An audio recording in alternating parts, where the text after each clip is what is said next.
3年前，昆桑在荒山上打造了一个生态池塘。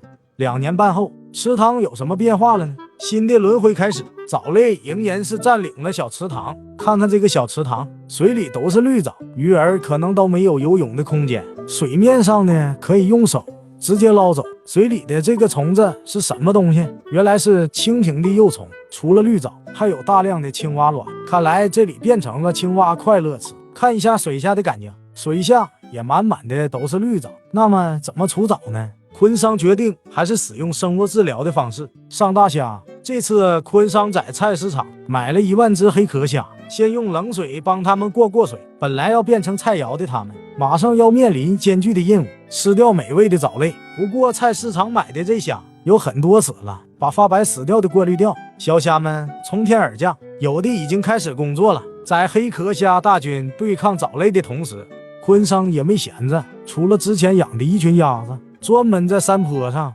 打造了一个小池塘，给鸭子来游玩。围绕着这个小山坡，昆桑想打造一个农场。除了鸭子，昆桑还饲养了鸡。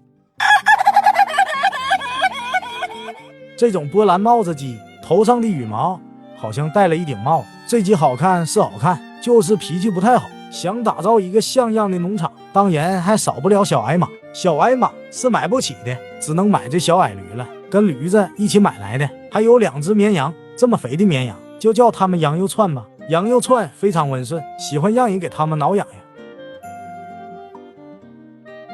来到农场后的第2天，昆桑觉得这些小宠物能不能适应荒山上的生活呢？当昆桑来到饲养棚的时候，看到这一幕，看来这小矮驴适应的不错。天气好的时候，它们就会从山坡上跑下来，在池塘边奔跑，吃野草，给它梳理一下毛发。这一点都不比小矮马逊色，就是它们太适应了，老是上演动物世界的画面。我们还是给羊肉串挠痒痒吧。这好像不是挠痒痒，成了好社会主义羊毛了。昆桑有一个毛病，那就是当事情开始的时候就不能停下，一旦停下就会浑身难受。那今天必须给羊肉串的毛全薅了。剃完毛的羊肉串好像一只没毛的狮子。池塘的改造也成了一场工作。1个月后，昆桑给池塘带来了50只螃蟹。进入池塘后，它们会躲在石头缝隙中，吃掉一些食物残渣和藻类或者水草，而死掉的螃蟹也会被其他生物分解。前2年，昆桑总想改变字眼，靠自己的理念去打造一个池塘，控制藻类，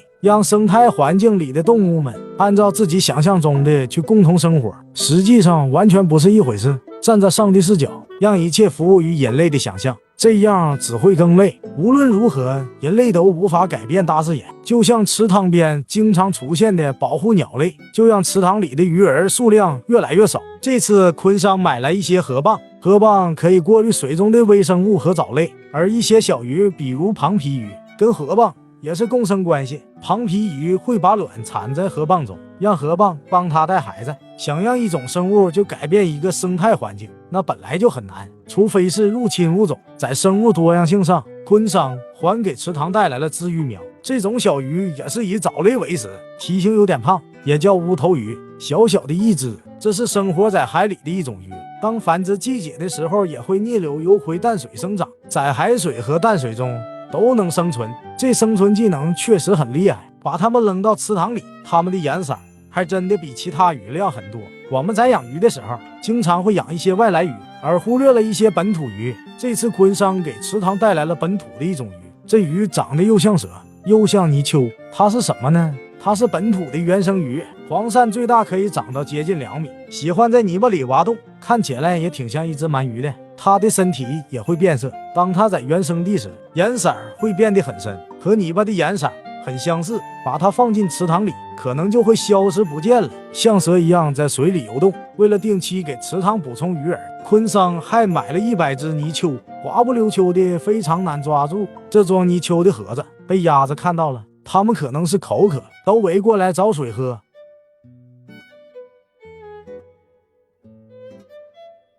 坏了，水没喝完，泥鳅倒是被吃光了。在2年半的时间里，昆桑给池塘里添加了很多鲟鱼，可是在水下拍摄的过程中只看到了1条，其他的鲟鱼呢？昆桑找遍了石头缝隙，也没发现其他鲟鱼的影。比它们大的锦鲤是不会对鲟鱼产生威胁的。有一种可能就是被黑鱼吃掉了，还有一种可能，那就是小野鸟们。在监控录像上，昆桑又发现了翠鸟和苍鹭的影。有保护，谁都了不起；有勇气，就会有奇迹。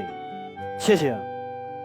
好了，本期生态池塘的故事分享到这，我是天哥，我们下期再见。